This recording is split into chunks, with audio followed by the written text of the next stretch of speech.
Hi.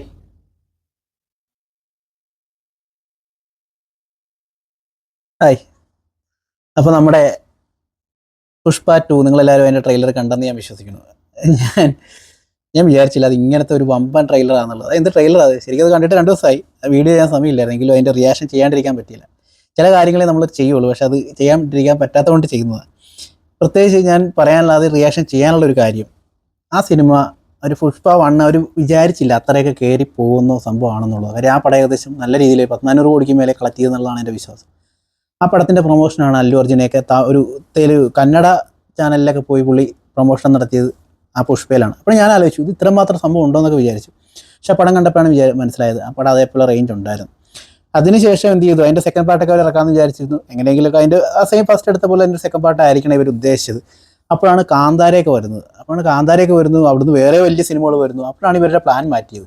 Already പുഷ്പയ്ക്ക് ഒരു first part ഉള്ളതുകൊണ്ട് അതിൻ്റെ ഒരു എക്സ്പെക്ടേഷൻ ഉള്ളതുകൊണ്ട് തന്നെ ഇവരെന്ത് ചെയ്തു, കുറച്ചും കൂടി പണിയെടുക്കാമെന്ന് വിചാരിച്ചു. അതുകൊണ്ടാണ് ഈ പുഷ്പ ഇത്ര ലേറ്റ് ആയെന്നാണ് ഞാൻ മനസ്സിലാക്കുന്നത്.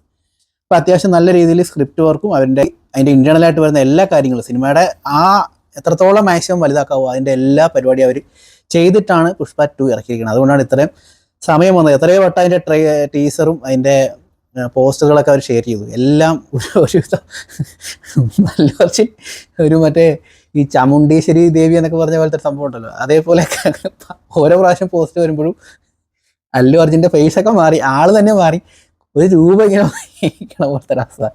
എന്തൊക്കെ ഒരു രൂപത്തിനകത്ത് 2 കണ്ണ് കാണാവുന്നൊരവസ്ഥയായിരുന്നു. അപ്പോൾ അങ്ങനെയൊക്കെ വന്ന് ഞാൻ വിചാരിച്ചു ഇവർ കുളവാക്കാനുള്ള ഒരു ഈ കൊച്ചിനെ കുളിപ്പിച്ച് അത് ഫസ്റ്റ് ഉണ്ടാക്കിയ പോലത്തെ ഒരു സംഭവം പോലും ഉണ്ടാക്കിയാലേ ഇവർ നശിപ്പിക്കുമെന്നൊക്കെ വിചാരിച്ചു. പക്ഷേ അതിൻ്റെ ട്രെയിലർ വന്നപ്പോൾ ഒരു കാര്യം മനസ്സിലായി. ഭയങ്കര ട്രെയിലർ, എനിക്ക് ഭയങ്കരമായിട്ട് ഇഷ്ടപ്പെട്ടു. ഓഫ് കോഴ്സ് അത് വീഡിയോ ചെയ്യാനുള്ള കാര്യം അല്ലു അർജുൻ്റെ ആ ഒരു സ്വാഗ്, എൻ്റെ പൊന്നെ എന്തൊരു സ്ക്രീൻ പ്രസൻസ് അയാൾക്കുള്ളത്. എന്നാണ് പുള്ളിയുടെ ഈ ലോങ് ഷോട്ടിലുള്ള വീഡിയോ എന്ന് പറഞ്ഞ സീൻസ് പോലും ആ ഇങ്ങനെ താഴേക്ക് വീഴുന്നത്, ഞാനത് പറയുന്നില്ല, എന്നാലും നമുക്ക് ട്രെയിലർ കണ്ടിട്ട് പറയാം.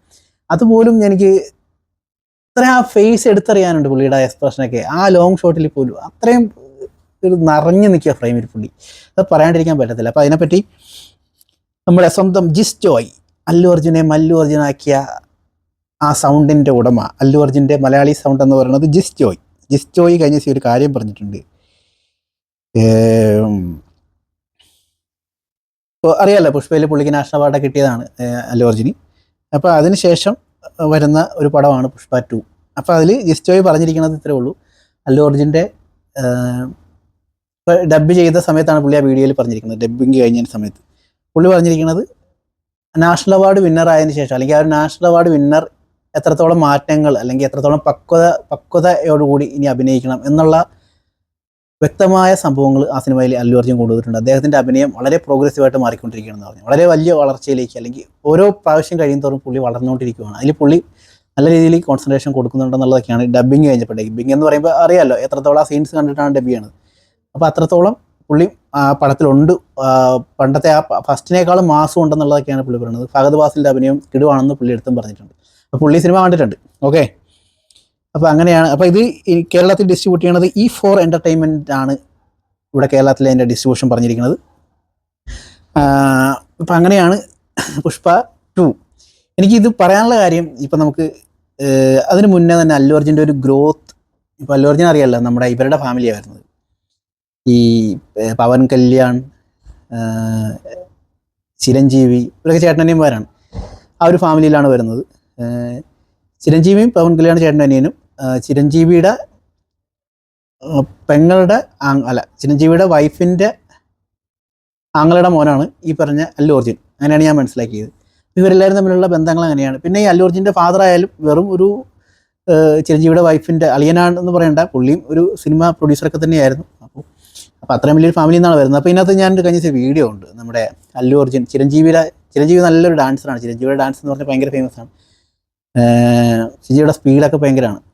പുള്ളിയുടെ സ്റ്റെപ്പുകളൊന്നും അങ്ങനെ പെട്ടെന്ന് അനുകരിക്കാൻ പറ്റില്ല എന്നുള്ളതൊക്കെയാണ് പറയുന്നത്. അപ്പോൾ ചിരഞ്ജീവിനെ മോട്ടിവേറ്റ് ചെയ്തിട്ടായിരിക്കണം, ചിരഞ്ജീവിയുടെ ഇത് കണ്ടിട്ട് ഇൻസ്പിറേഷൻ ആയിട്ടായിരിക്കണം ചെറുപ്പത്തിലെ ഇവന്മാരൊക്കെ, ഈ രാംചരൺ ആയാലും അല്ലെങ്കിൽ അല്ലു അർജുൻ ആയാലും ഈ സിനിമ ക്രേസ് വന്നത്, ഡാൻസിലേക്കുള്ള ക്രേസ് വന്നത്. എനിക്ക് തോന്നുന്നു ചിരഞ്ജീവിയുടെ ഡാൻസ് ക്രേസ് ഏറ്റവും കൂടുതൽ ഫോളോ ചെയ്തത് അല്ലെങ്കിൽ അത് പൂർണ്ണമായിട്ട് ഉൾക്കൊണ്ടത് അല്ലു അർജുനാണെന്ന് തോന്നുന്നു. കാര്യം ഞാനത് പറയാൻ കാര്യം, ഇവരുടെ ഒരു പഴയ വീഡിയോ ഉണ്ട്. కనేడి నృత్యానికి మురిసిపోతున్న తండ్రి അപ്പോൾ അങ്ങനെയാണ് അവരുടെ കാര്യങ്ങൾ പോകുന്നത്. അപ്പോൾ ഇവരുടെ ഫാമിലി ഫംഗ്ഷനൊക്കെ നിങ്ങളെടുത്ത് നോക്കിക്കഴിഞ്ഞാൽ ഇവരെല്ലാവരും ഒരുമിച്ച് നിൽക്കുന്ന ഫോട്ടോസാണ്. ഞാൻ പറയാൻ കാര്യം, ഞാൻ ഇൻസ്റ്റാഗ്രാമിൽ ഈ ചിരഞ്ജീവിയുടെ ഒരു മൂത്ത മോളുണ്ട്, അതിൻ്റെ പേര് ഇവരുടെ ഫാമിലി അറിയപ്പെടുന്നത് കൊണ്ടിനാളെയോ അങ്ങനെ ഒരു ഫാമിലി പേരാണ് ഇവരെല്ലാവരും ഉള്ളത്. ചിരഞ്ജീവി, കോണിഡല്ല, ഇവരെ രാംചരൺ, അങ്ങനെയാണ് ഇവരുടെ മൊത്തം പേര് കിടക്കുന്നത്. അപ്പോൾ ആ പുള്ളിക്കാരത്തിന് ഇൻസ്റ്റാഗ്രാമിൽ ഞാൻ ഫോളോ ചെയ്യുന്നതാണ്. അപ്പോൾ ഇവരുടെ എല്ലാ ഫാമിലി ഫോട്ടോസിലും ഇവരെ കാണാൻ പരസ്പരം. മറ്റവരുടെ ഫാമിലി കൂടുമ്പോൾ അല്ലു അർജുനൊക്കെ വരും, അല്ലാണ്ട് മറ്റവരുടെ ഫാമിലി വരുമ്പോൾ പവൻ കല്യാണമൊക്കെ വരും. അപ്പോൾ ഇങ്ങനെ കിടക്കുവാണ് ഇവരുടെ കാര്യങ്ങളെല്ലാം. അതിനകത്ത് ഇവൻ്റെ ആരാണ് രാംചരൻ്റെ വൈഫ്, അവരുടെ കല്യാണം കഴിഞ്ഞിട്ട് കുറേ വർഷമായി, പിള്ളേരുണ്ട്, കൊച്ചുണ്ടായത് ഈ അടുത്ത കാലത്താണ്. അപ്പോൾ അവർക്ക് ഏതോ ഹോസ്പിറ്റലിൽ അപ്പോൾ ഇപ്പോൾ നമ്മൾ മെഡിക്കൽ ഫീൽഡ് ആയതുകൊണ്ട് തന്നെ അവർക്ക് നമ്മളൊരു ഫ്രണ്ട് ഇങ്ങനെയാണ് പറഞ്ഞത്, അവർക്ക് ഒരു അപ്പോളോയിലാണ് തോന്നുന്നു ഈ രാംചരൻ്റെ വൈഫിന് ഷെയർ എന്തോ കാര്യങ്ങളുണ്ട്. പുള്ളിക്കാരത്തി ഭയങ്കര ഒരു ബിസിനസ് മാഗ്നറ്റ് തന്നെയാണ്. അപ്പോൾ അതിനകത്ത് ഷെയറോ കാര്യങ്ങളൊക്കെ ഉണ്ട്. ഡൽഹി അപ്പോളോയാണ്, ഹൈദരാബാദ് അപ്പോളോയിലാണ്. അപ്പോൾ ഷെയറോ കാര്യങ്ങളൊക്കെ ഉണ്ട് അവിടെ. എൻ്റെ പാർട്ണറാണ് തോന്നുന്നു, എന്തൊക്കെ അവിടുത്തെ മെഡിസിൻസിൻ്റെയാണ് എന്തോ ഒരു സംഭവം ഉണ്ട് അവിടെ. അപ്പോൾ ഭയങ്കര അതാണ് ഇവരൊരു ഭയങ്കര ഒരു സംഭവത്തിലാണ്, ബിസിനസ് ടീമായിട്ടാണ് ഇവരുടെ നടത്തുന്ന കാര്യങ്ങളൊക്കെ. അപ്പോൾ കൊച്ചുണ്ടായത് അടുത്ത കാലത്താണ്. അപ്പോൾ നമ്മൾ ഈ ഫാമിലി ഫോട്ടോസൊക്കെ ഇവരുടെ കാണാറുണ്ട്, ഇവരുടെ വീഡിയോസൊക്കെ കാണാറുണ്ട്. അപ്പോൾ അല്ലു അർജുൻ ആ ഒരു ഫാമിലിയിൽ നിന്നാണ് വന്നത്. അപ്പോൾ പുള്ളിക്ക് വന്ന കാലത്തൊക്കെ എനിക്ക് ചെന്നൈയിലാണ് അല്ലു അർജുൻ പഠിച്ചതും വളർന്നതൊക്കെ. ആദ്യമൊക്കെ ചെറിയ ഇൻകം അല്ലെങ്കിൽ ചെറിയ സാലറിക്കൊക്കെയാണ് പുള്ളി ഇതിനകത്ത് സിനിമയിൽ അഭിനയിച്ചത്. ഓഫ് കോഴ്സ് പുള്ളീനെ വളർത്തിയത് കുറേ ഡബ്ബിങ് സിനിമകളാണ്, മലയാളത്തിൽ വളർത്തിയത് ഡബ്ബിങ് സിനിമകളാണ്. ശരിക്കും മലയാളത്തിൽ വന്ന ഒരാൾ ക്ലച്ച് പിടിക്കണമെന്നുണ്ടെങ്കിൽ അത് നിസ്സാര സംഭവമൊന്നുമല്ല. കാര്യം ഇപ്പോഴും അല്ലൂര് ഭയങ്കര ഫാൻസാണ് കേരളത്തിലുള്ളത്. അല്ലു അർജുൻ എന്ന് പറയുമ്പോൾ ഒരു കംപ്ലീറ്റ് പാക്കേജ് ഉള്ളൊരു നടനാണ്. ആക്ടിങ് ഉണ്ട്, ഫൈറ്റ് ഉണ്ട്, ഡാൻസ് ഉണ്ട്, അത്യാവശ്യം കുഴപ്പമില്ലാണ്ട് ഹ്യൂമറും ചെയ്യും, ഫ്ലെക്സിബിളാണ് ഭയങ്കരമായിട്ട്. ഇപ്പം നമ്മൾ മലയാളത്തിൽ നിന്ന് പുറത്ത് വന്ന് ഒരു കംപ്ലീറ്റ് പാക്കേജ് എടുക്കുന്ന നടന്മാരെന്ന് പറയുന്നത് ഇവിടെ വിജയ് ആണുള്ളത്. വിജയ്, രജനീകാന്തിനും കുഴപ്പമില്ലാത്ത ഫാൻസ് ഉണ്ട്. സൂര്യയൊക്കെ ഉണ്ടായിരുന്നു. സൂര്യ ഇപ്പോൾ എനിക്ക് തോന്നുന്നത് നമ്മുടെ അടുത്ത സ്റ്റേറ്റ് തമിഴ്നാട് നമ്മുടെ അടുത്ത് കിടക്കുന്നതുകൊണ്ടായിരിക്കാം സൂര്യ ലാലേട്ടനെ നമ്മുടെ അഭിനയ പ്രാധാന്യമുള്ള ആൾക്കാരെയൊക്കെ കൂടുതലായിട്ട് അഭിനയം നല്ല രീതിയിൽ അഭിനയിക്കുന്ന ആൾക്കാരെ ഫോളോ ചെയ്ത് പുള്ളി അങ്ങനത്തെ വേഷങ്ങളിലേക്കാണ് പോകുന്നത്. വിക്രമൊക്കെ ചെയ്യുന്ന പോലത്തെ ഡെപ്ത് ആയിട്ടുള്ള ക്യാരക്ടർ റോളുകൾ ചെയ്ത് തൻ്റെ അഭിനയ സ്കില്ല് കൂട്ടാനാണ് നോക്കുന്നത്. പുള്ളി ഒരു മാസ് ഐറ്റം തന്നെയാണ്. പുള്ളി ആ മാസിലൂടെ കയറി വന്ന കളിച്ചുകൊണ്ടിരുന്ന സമയമൊക്കെ ഇപ്പോൾ പുള്ളി മാറ്റി വെച്ചു. പുള്ളി ഒരു തട്ടുപൊളിപ്പൻ സിനിമ, ഒരു സ്റ്റാർ സിനിമകളൊന്നും അല്ലെങ്കിൽ ഒരു കൊമേഴ്ഷ്യൽ സിനിമകളൊന്നും ഇപ്പോൾ പുള്ളിക്ക് വലിയ താല്പര്യമില്ലാന്ന് തോന്നുന്നു. പുള്ളി വേറൊരു തലത്തിലേക്ക് മാറിയിരിക്കുകയാണ്. അപ്പോൾ ഈ പറഞ്ഞ പോലെ തന്നെ സൂര്യ ആയാലും അല്ലു അർജുൻ ആയാലും കേരളത്തിന് എന്ത് ആവശ്യങ്ങൾക്ക് വേണ്ടി നല്ല രീതിയിൽ അവർ എമൗണ്ടും കൊടുക്കാറുണ്ട്. കാര്യം കേരളത്തിലെ ഫാൻസ് ഉള്ളതുകൊണ്ടായിരിക്കാം നമുക്ക് പ്രളയം വന്നപ്പോഴും നമ്മുടെ വയനാട് പ്രശ്നങ്ങൾ വന്നപ്പോഴും അല്ലു അർജുൻ എത്രയും കൊടുത്തെന്ന് നമ്മളെല്ലാവരും കണ്ടതാണ്. 25 ലക്ഷം മിനിമം എന്തായാലും കൊടുക്കാറുണ്ട് എല്ലാ പ്രാവശ്യവും. അതാണ് അവർക്ക് നമ്മളോടുള്ള സ്നേഹം എന്ന് പറയുന്നത്. അപ്പോൾ അല്ലു അർജുന് ഇപ്പോൾ പുള്ളിയുടെ ബെന്നി എന്ന് പറഞ്ഞ ക്യാരക്ടർ എല്ലാവർക്കും അറിയാം. അപ്പം അല്ലു അർജുൻ എന്നാണ് പറയുന്നത് മലയാളത്തിൽ കൂടി ഇങ്ങനെ റേറ്റിംഗ് ഉള്ളതുകൊണ്ട് തന്നെ. അപ്പോൾ പുള്ളിയുടെ ശബ്ദം കൊടുക്കുന്നത് ജിസ്റ്റോയിനെ അറിയാമല്ലോ. ജിസ്റ്റോയ് വെറും ഒരു ഡബ്ബിംഗ് ആർട്ടിസ്റ്റ് മാത്രമൊന്നുമല്ല. ജിസ്റ്റോയുടെ ലാസ്റ്റ് ഇറങ്ങിയത് നമ്മുടെ ബിജു മേനോൻ ആസിഫ് അലിൻ്റെ സിനിമ ഏതായിരുന്നു, ഇവിടെ തലവൻ, പിന്നെ വിജയ് സൂപ്പറും പൗർണമിയും, ഇന്നലെ വരെ, സൺഡേ ഹോളിഡേ ഒക്കെ ജിസ്റ്റോയുടെ സിനിമയിലാണ്. അപ്പോൾ പുള്ളി എനിക്ക് തോന്നുന്നത് അല്ലു അർജുനെ വെച്ചൊരു സിനിമ എടുക്കാൻ സാധ്യതയുണ്ട്. അത് കഴിഞ്ഞ ആരെ ചോദിച്ചു പുള്ളിയുടെ തലവൻ്റെ പ്രൊമോഷനിൽ. അപ്പോൾ പുള്ളി സംസാരിച്ചിട്ടില്ല, പ്ലാൻ ഉണ്ടെന്നൊക്കെ പുള്ളി പറഞ്ഞു കേട്ടായിരുന്നു, ഉള്ളതാണെന്നറിയില്ല. അപ്പോൾ ഇത്രയൊക്കെയാണ് ഇതിനകത്ത്. ബാക്കി നമുക്കിനി അധികം നീട്ടിച്ച് പോകണ്ട. ഇനി പറയാനുള്ളത് അതിൻ്റെ ട്രെയിലറിലേക്ക് നമുക്ക് പോകാം. എനിക്ക് ഭയങ്കരമായിട്ട് ഇഷ്ടപ്പെട്ടു പുഷ്പ ട്രെയിലർ. നമുക്ക് മലയാളം തന്നെ കാണാം. അതിൻ്റെ തെലുങ്കു ട്രെയിലർ ഏകദേശം 56 മില്യണാണ് അതിൻ്റെ വ്യൂസ് കഴിഞ്ഞിരിക്കുന്നത്. അതാണ് അല്ലു അർജുൻ്റെ ഒരു കപ്പാസിറ്റി. അതാണ് ഇപ്പോൾ പുള്ളിയുടെ മറ്റേ സിനിമ ഉണ്ടല്ലോ, ഏതാണ്, അങ്ങ് വൈകുണ്ഠപുരമല്ലോ എന്ന് പറഞ്ഞ ജയറാമൊക്കെ ഉള്ളത്. ആ പടത്തിലെ ബുട്ടബൊമ്മ സോങ്, ആ പാട്ടും ആ ഡാൻസും പുള്ളിയുടെ ഇങ്ങനെ ഒഴുകിയാണ് പുള്ളി. ആ ഒരു വെള്ളം ഒഴിക്കണ പോലെയാണ് പുള്ളി. ഇങ്ങനെ ഒരു ഗ്ലാസ്സിനകത്തേക്ക് നമ്മൾ എങ്ങനെ വെള്ളം ഒഴിക്കുന്നു, അല്ലെങ്കിൽ എണ്ണ നമ്മൾ ഒരു പ്രതലത്തിലേക്ക് എങ്ങനെ ഒഴിക്കുന്നു, അതേപോലെയാണ് അല്ലു അർജുൻ. ആ പുള്ളിയുടെ അഭിനയവും അങ്ങനെയാണ്, ആ പടത്തിലെ അഭിനയവും അങ്ങനെയാണ്, ഡാൻസും അങ്ങനെയാണ്. ഇങ്ങനെ ഒഴുകിയാണ് ആ പാട്ടിൽ പോകുന്നത്. ബുട്ടബൊമ്മ സോങ് എന്ന് പറയുന്നത് ഏകദേശം 856 മില്യൺ വ്യൂസ് മറ്റേ വന്നിരിക്കുന്നത്. 856 എന്ന് പറയുമ്പോൾ 100 കോടി വ്യൂസിന് അധികം ഇനിയില്ല. ഇന്ത്യയിലെ ഏതെങ്കിലും ഒരു പാട്ട് അത്രയും വ്യൂസ് പോയിട്ടുണ്ടോ എന്ന് എനിക്ക് സംശയമാണ്. ഇല്ല എന്നുള്ളത് തന്നെയാണ്. എനിക്കറിയില്ല. തെലുങ്കിൽ എന്തായാലും അങ്ങനെ ഒരു സംഭവമില്ല. തെലുങ്കിൽ അത്രയും വ്യൂസ് വന്നിരിക്കുന്ന ഒരു സോങ് വേറെ ഇല്ല. തെലുങ്കിലെന്നല്ല, സൗത്ത് ഇന്ത്യയിലെ ഒരു പാട്ടിനും അത്രയും വ്യൂസ് ഉണ്ടോ എന്ന് എനിക്കറിയില്ല. 100 കോടിയുടെ അടുത്ത്. ഇത് ഭയങ്കരമായിപ്പോയി. ഞാൻ കണ്ടിട്ടില്ല. ഇനി കണ്ടിട്ടുള്ളവർ കമൻറ്റ് ചെയ്യുക. 2 മില്യൺ വ്യൂസൊക്കെ വന്നിരിക്കുന്നത്. ആരാടാ? പണം ഒരു പ്രശ്നമല്ല, പവറിനെ പേടിയില്ല. അവന്റെ ഉള്ളിലെന്തോ തട്ടിയിട്ടുണ്ട്. KGF-ന്റെ BGM ഉണ്ട് കേട്ടോ. പുഷ്പ, 2.5 അക്ഷർ, നാം ഛോട്ടാ ഹൈ. KGF-ന്റെ അതേ BGM വന്നിരിക്കുന്നത്. लेकिन साउंड बहुत बड़ा. പുഷ്പ എന്നത് ഒരു പേരല്ല, പുഷ്പ ഒരു ബ്രാൻഡാ.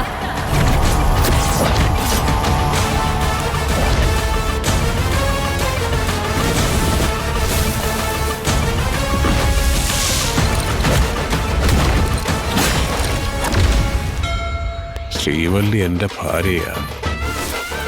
ഭർത്താവ് ഭാര്യയുടെ വാക്ക് കേട്ട എന്താ ഉണ്ടാവാന്ന് അയാൾക്ക് ഞാൻ കാണിച്ചു കൊടുക്കാം.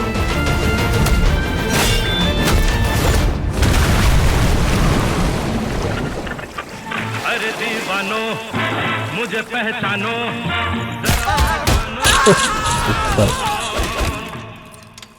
പാട്ടി ഉണ്ട് പുഷ്പ, പാട്ടി ഉണ്ട്.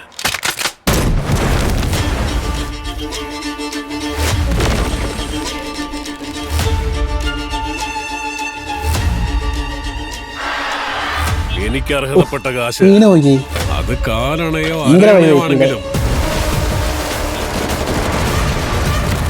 അത് കിട്ടാൻ വേണ്ടി 7 കടലും 7 മലയും കടക്കേണ്ടി വന്നാലും അവിടെ എത്തുക എന്നുള്ളതാണ് പുഷ്പയുടെ പോളിസി.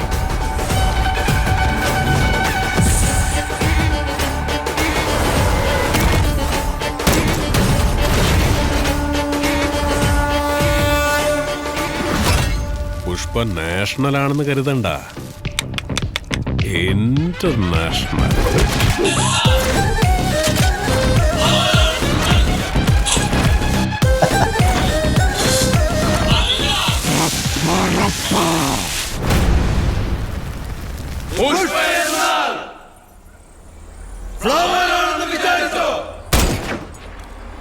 ഫയർ എന്നല്ലേ?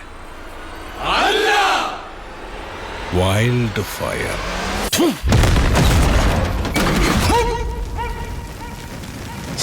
എന്താണ് പറയേണ്ടത് ഈ ചങ്ങാനെ പറ്റി?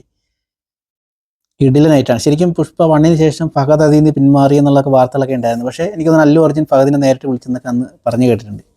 കാര്യം അല്ലു അർജുൻ്റെ ഫഹദിൻ്റെ ക്യാരക്ടർ ഇല്ലെങ്കിൽ ആ പുഷ്പ ഒരു പ്രതിനായകനില്ലെങ്കിൽ നായകനില്ലല്ലോ. അപ്പോൾ ഫഹദിൻ്റെ ക്യാരക്ടർ പിന്നെ ഫഹദിനറിയാമല്ലോ, ഇത് ഇപ്പം കേരളത്തിൽ നിന്നുള്ളതിൽ ഇത്രയും ഒരു ഇമ്പാക്റ്റ് ഉണ്ടാക്കുന്ന ഒരു നടൻ, അല്ലെങ്കിൽ വേറൊരു ലാംഗ്വേജിൽ പോയി ഇതേപോലെ മൾട്ടി സ്റ്റാർ സിനിമകളിലൊക്കെ ഇത്രയും ഒരു വില്ലനിസം പിടിച്ച് നിൽക്കുന്ന ഒരു നടൻ, ആക്ടിങ് ഇത് ഒരു വേറെ ലെവലാണ്. ഇപ്പം കമലഹാസനോട് എന്തുകൊണ്ടാണ് മറ്റേ ആ പടത്തിൽ ഇവൻ്റെ ലോകേഷ് കനകരാജിൻ്റെ പടം ഉണ്ടല്ലോ എടുത്ത്, അതിനകത്ത് എന്തുകൊണ്ട് കമലഹാസനായിരുന്നു പ്രൊഡ്യൂസർ, എന്തുകൊണ്ട് അതിനകത്ത് ഫഹദിനെ എടുത്തെന്ന് പറഞ്ഞു കഴിഞ്ഞാൽ ആക്ടിങ് ഇതാണ് പുള്ളി പറഞ്ഞ വാക്ക്. അപ്പോൾ അത്രയും എല്ലാവരും കാണുന്നുണ്ട് ഫഹദിൻ്റെ വേഷങ്ങൾ. അപ്പോൾ ഇതിനകത്തും കാണിച്ചിരിക്കുന്നത് കിടുക്കനായിട്ടാണ് ഫഹദ് വന്നിരിക്കുന്നത്, ഒരു രക്ഷയില്ല ഫഹദിൻ്റെ വേഷം. ഒപ്പം അല്ലു അർജുൻ പുള്ളിയുടെ ആ ഒരു കരിസ്മാറ്റിക് സ്റ്റൈൽ, നോട്ടം, ഫ്ലെക്സിബിലിറ്റി, എന്താണ് പറയേണ്ടത്, ഒരു രക്ഷയില്ല. ഇത്രയും എനർജറ്റിക് ആയിട്ടുള്ള ഒരു ആക്ടർ സൗത്ത് ഇന്ത്യയിൽ എനിക്ക് വേറെ ആരാണ് പറയാനുള്ളത്? പുള്ളി എന്താണ് ചെയ്യാത്തത്? രക്ഷയില്ല കേട്ടോ, പുള്ളിയുടെ സ്വാഗ് ഭയങ്കരം തന്നെയാണ്. അപ്പോൾ ഞാനത് പറഞ്ഞു വന്നത് ആ കറങ്ങി വീണ സീന് അത് ലോങ് ഷോട്ടിലാണ് വരുന്നത്. ഇതിൽ പോലും നമുക്കത് എടുത്തറിയാം ഫേസ്. പുള്ളിയുടെ തലയിൽ കിട്ടി വരുന്ന സീനുകളൊക്കെ എന്ത് രസമാണ് കാണാൻ. പവർഫുൾ. എന്തായാലും പടം സൂപ്പർ ഹിറ്റ് ആവാൻ സാധ്യതയുണ്ട്. ഈ ട്രെയിലർ തന്നെ വെച്ചാൽ തന്നെ പടം ഓടും. പിന്നെ അല്ലു ഇപ്പോൾ ഈ പറഞ്ഞ പോലെ മലയാളത്തിൽ സോകള നടന്മാരുണ്ട്, ലാലേട്ടൻ ഓഫ് കോഴ്സ്, പിന്നെ ദുൽഖർ ഭയങ്കര സോകള നടനാണ്. പക്ഷേ ദുൽഖർ ഞാൻ ആലോചിച്ചു ഈ കിങ് ഓഫ് കൊത്തയിൽ അല്ലു അർജുനൊക്കെ ആയിരുന്നെങ്കിൽ എന്നുള്ളത്. കാര്യം അല്ലു അർജുനും ഇവനൊക്കെ ഏകദേശം ഒരേ റേഞ്ചിൽ തന്നെ വരും. റേഞ്ച് എന്ന് പറഞ്ഞാൽ ഒരു ഒഴുക്കുണ്ട്, ഫ്ലോ ഉണ്ട്, ആക്ടിങ്ങിൻ്റെ ഒരു ഫ്ലോ ഉണ്ട്, ഏത് തലത്തിലേക്കും ചേഞ്ച് ചെയ്യാൻ പറ്റുന്നൊരു ഫ്ലോ ഉണ്ട്. പക്ഷേ ദുൽഖറിന് കിങ് ഓഫ് കൊത്തയിൽ കണ്ട ഒരു പരിമിതിയുണ്ട്, ടയേർഡ് അയാൾ, ഫൈറ്റിനെ ഒരു മേലേക്ക് കൊണ്ടുപോകാൻ പറ്റുന്നില്ല. പക്ഷേ ആ സ്ഥാനത്ത് എനിക്ക് തോന്നുന്നു അല്ലു അർജുൻ ആയിരുന്നെങ്കിൽ അതൊക്കെ ഞാൻ ആലോചിച്ചിട്ടുണ്ട്. ആ ഫൈറ്റൊക്കെ ഏതോ ലെവലിൽ ഇങ്ങനെ പ്രോഗ്രസ് ചെയ്ത് മേലേക്ക് കൊണ്ടുപോകായിരുന്നു. അപ്പോൾ ആ പടം എനിക്ക് തോന്നുന്നു കിങ് ഓഫ് കൊത്ത തെലുങ്കിൽ ഫുള്ളായിട്ട് കൊടുത്തു കഴിഞ്ഞാൽ, അതിൻ്റെ റൈറ്റ്സ് കൊടുത്തു കഴിഞ്ഞാൽ എനിക്ക് അല്ലു അർജുൻ തകർത്ത് വരാൻ സാധ്യതയുണ്ട്. അപ്പോൾ അങ്ങനെയാണ് അത് പോകുന്നത്. എന്തായാലും ഇത് കാണേണ്ട ഒരു സിനിമ തന്നെയാണ്, അത് തിയേറ്ററിൽ തന്നെ കാണും. അല്ലു അർജുൻ്റെ മലയാള സിനിമകൾ, മലയാളം ഡബ്ഡ് സിനിമകൾക്ക് ഇവിടെ ഇത്രയും മാർക്കറ്റ് വരാനുള്ള ഒരു കാരണം ഈ സൗണ്ടിൻ്റെ ഒരു എഫക്റ്റ് ഉണ്ട് കേട്ടോ. ഇപ്പോൾ ജസ്റ്റ് ജോയ് കൊടുത്തിരിക്കുന്ന സൗണ്ടും അല്ലു അർജുൻ കാണിക്കുന്ന ആക്ഷനും ശരിക്കും മനസ്സിലേക്ക് തറഞ്ഞു കഴിഞ്ഞു. അത് നല്ല രീതിയിൽ മലയാളം, ഞാനിപ്പോൾ അതിൻ്റെ തെലുങ്ക് ട്രെയിലറും കണ്ടു, ഇതും കണ്ടു. മലയാളത്തിൽ ഒട്ടും കുറവ് വന്നിട്ടില്ല, അത് അതേപോലെ നമുക്ക് കിട്ടിയിട്ടുണ്ട്. ഞാൻ കണ്ടപ്പോൾ എനിക്കതാ മനസ്സിലായത്. ഏകദേശം അല്ലു അർജുൻ്റെ സൗണ്ടും ഏകദേശം ഇങ്ങനെയൊക്കെ തന്നെയാണെന്നാണ് ഞാൻ മനസ്സിലാക്കിയത്. കുറച്ചൊക്കെ ഒരു സാമ്യമുണ്ട് എവിടെയൊക്കെയോ. എന്തായാലും കൊള്ളാം, അടിപൊളിയായിട്ടുണ്ട്. Waiting for Pushpa 2 the rule. Okay, അതിന് ശേഷം 3 വരാൻ സാധ്യതയുണ്ട്. ഇതിങ്ങനെ പോവല്ലേ, കാടും തടിയൊക്കെ അല്ലേ, കഥകൾ ഇങ്ങനെ ഉണ്ടായിക്കൊണ്ടിരിക്കുക.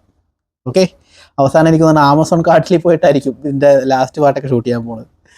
എന്തായാലും കൊള്ളാം, അടിപൊളി. ബൈ.